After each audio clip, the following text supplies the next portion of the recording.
Happy weekend, everyone. Welcome to another weekend review. I normally will be earlier, but I started a little late because I didn't know I was going live tonight. I was supposed to be out, but there was a change of plans, obviously, through a monkey wrench in kind of like my weekend. Hopefully it doesn't impact the rest of my weekend.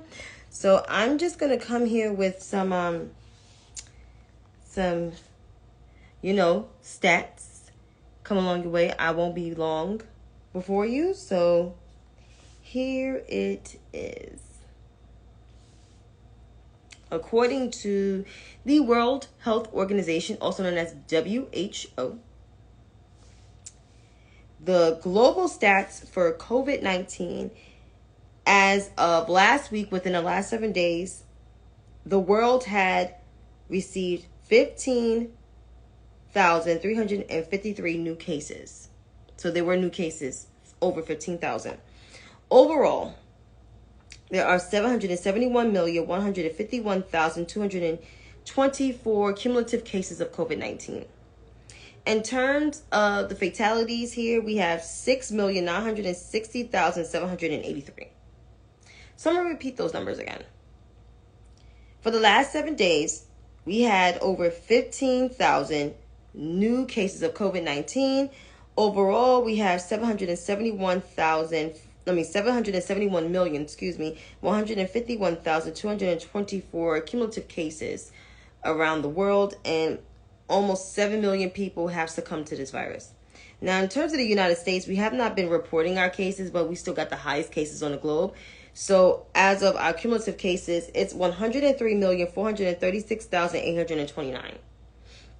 In terms of the fatalities, we have 1.1 million. So the exact number is 1,127,152. But apparently here at home, we still having rising cases. So it might be probably 105 million. So we might be at that particular number. So hopefully the country starts reporting their numbers again, because honestly, to tell you the truth, people are catching COVID again. COVID is not leaving here no time soon. So this is something that we're going to have to deal with until there's more people receiving the vaccine and more people getting educated and understanding that this virus kills if you don't treat it. Plain and simple. So that's why it's important to get vaccinated. In terms of vaccinations, speaking of vaccines, there are at least 270 million Americans that have received the first dose of the vaccine. That's 81% of the U.S. population. Overall, we have 230,637,348 people in this country that are fully vaccinated. That is 70% of the population. That's still not enough for what we need, especially the coming months of the fall, with cold season, flu season, COVID, and maybe another, I can't say trifecta. It's more like a quinfector, which is 5 viruses all in one. So people need to wise up, take the vaccine, wear your mask, whether it's an N95 or surgical. You can order them online. It's available in certain stores. If you don't see it in stores, you can order them online. You can even make your own N95 if you're that talented with your hands. But there's people that's not talented with their hands. So please take this virus seriously, because people have succumbed to this virus, and we have lost a lot of people within the last 3 years from this. So this is not a game. This is not a hoax. It's real. Yeah. Now, in terms of politics, let's get into it. So, the GOP had a week.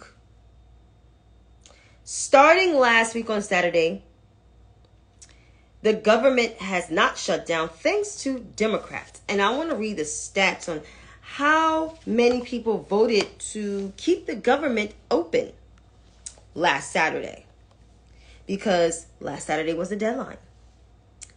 So let me just get to my little iPad over here really quickly.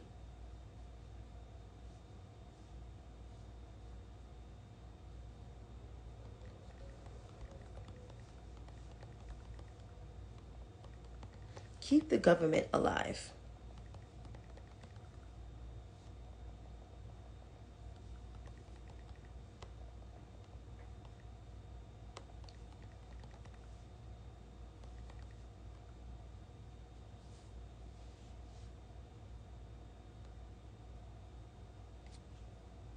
So the House passed last Saturday a 45-day funding bill, likely avoiding a shutdown. So let's read how many people voted for the bill. The House voted on an overwhelming bipartisan basis. 335 House members and 91 voted no. Those 90 Republicans voted no. Only one Democrat voted no, and that was Mike Quigley of Illinois over the lack of Ukraine funding. But 90 Republicans voted no for it, right? Voted no to keep the government alive. So, therefore, thanks to the Democratic Party for keeping the government alive and always saving democracy once again. But according to Kevin Owen McCarthy, that was not so. He went on Face the Nation the next day and basically dragged the Democrats. Dragged us like no tomorrow. I have the video of what he said. So here it is.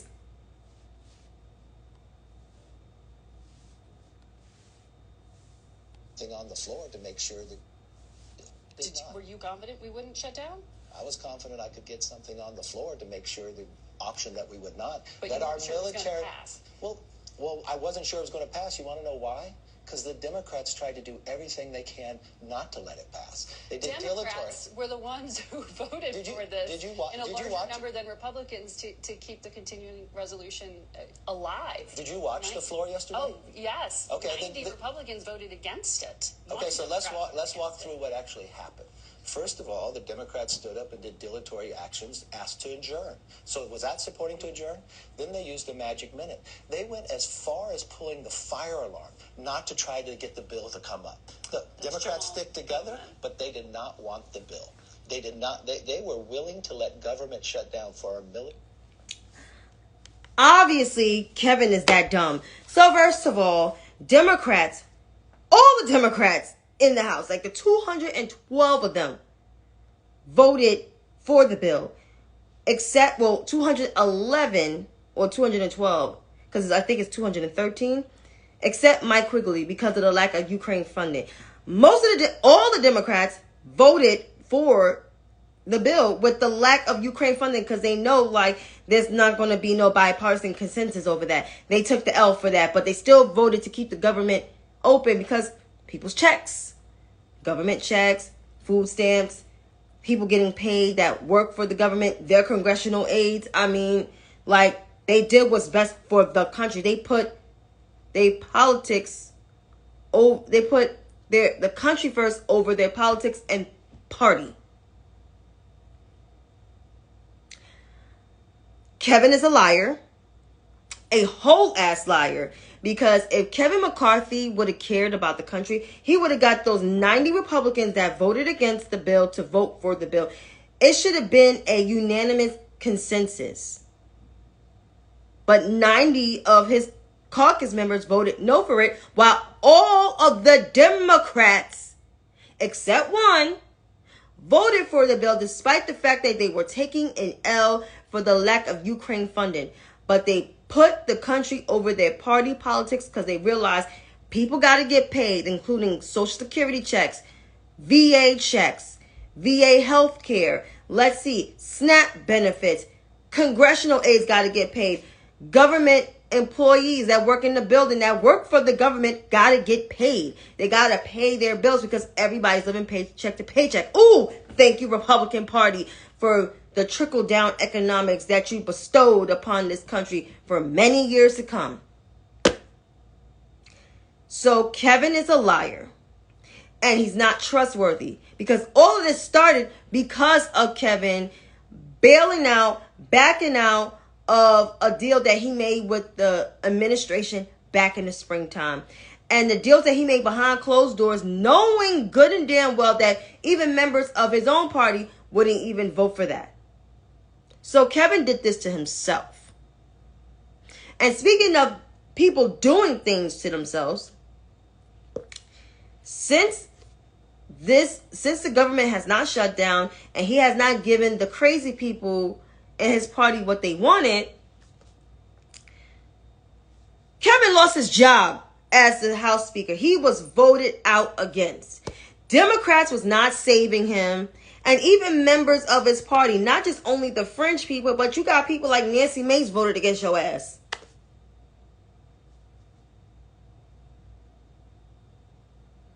Yeah, Kevin lost his job.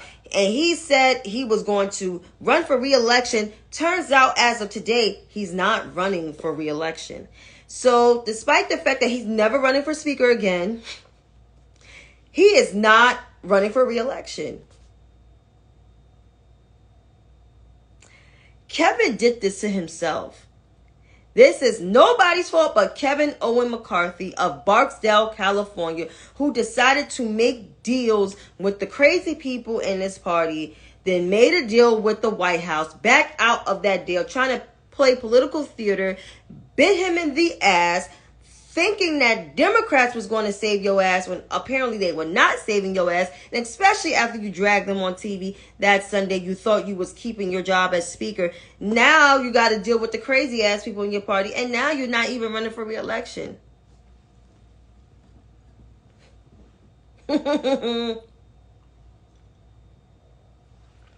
Sucks for Kevin Owen McCarthy of Barksdale, California. You lost your job. And Jen Jordan's getting endorsed as Speaker of the House. Shit ain't getting accomplished. But you know who I blame? I blame the people that keep voting for this goddamn party. The Republican Party of today is not your grandma's party, even though it was not best when your grandma was a Republican during the Reagan and Nixon years. More so the Reagan years. Trickle-down economics. But now it just went for the crazy year. So, good luck with trying to get anything a piece up high because you ain't getting it. Once they start working with Democrats, they're going to lose their job.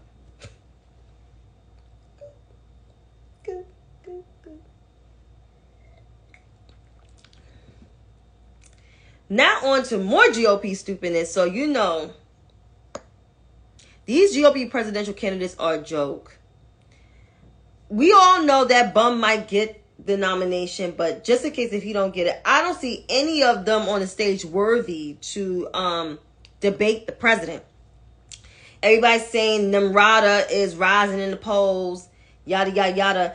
Nimrata won't be able to debate Joseph Robinette Biden Jr. She knows the economy. Yeah, she may know her little stuff with the economy. But was she a good politician for her state? Hell no. Was she a good administration member? Not really. I mean, she's nowhere near Samantha Power's level. I'm sorry. No. People giving her credit, I will never give that lady credit. I will never give that pick me lady any credit. No. Absolutely not. I don't care how much good or bad she done. I don't care if she took down the Confederate flag. No, I don't care. Because then she went back on her word and said it represented heritage. You're a brown woman. That Confederate flag don't like you. But you saying that shit represent heritage? Are you speaking for your husband's side of the family, girl? Anyhow, Nimrata won't be able to debate Joseph Robinette Biden and not even Vice President Kamala Harris. People think, oh yeah, Nimrata can be Kamala Harris. You never know how people can be in a debate. She may know the economy, but Vice President Harris know the law. And the law overpowers the economy. I'm just saying. I'm just saying. So Nimrata can rise in the goddamn polls all she wants to. Michael Richard Pence can rise to the polls all he wants to. Let's see. Ronald Deion DeSantis can rise in the polls all he wants to. None of those people on that stage or in this race won't be able to hold a candlestick in a debate with Joseph Robinette Biden Jr. Excuse me, President Joseph Robinette Biden Jr. and Vice President Kamala Devi Harris. Not just they don't have the experience, they don't have the stamina or the charisma to be the nation's leader. No. And their policy stances is not today's America. It represents yesterday's America, and yesterday's America of 1950s, where the world was not inclusive to all of us, and even the two of them that's on that damn stage.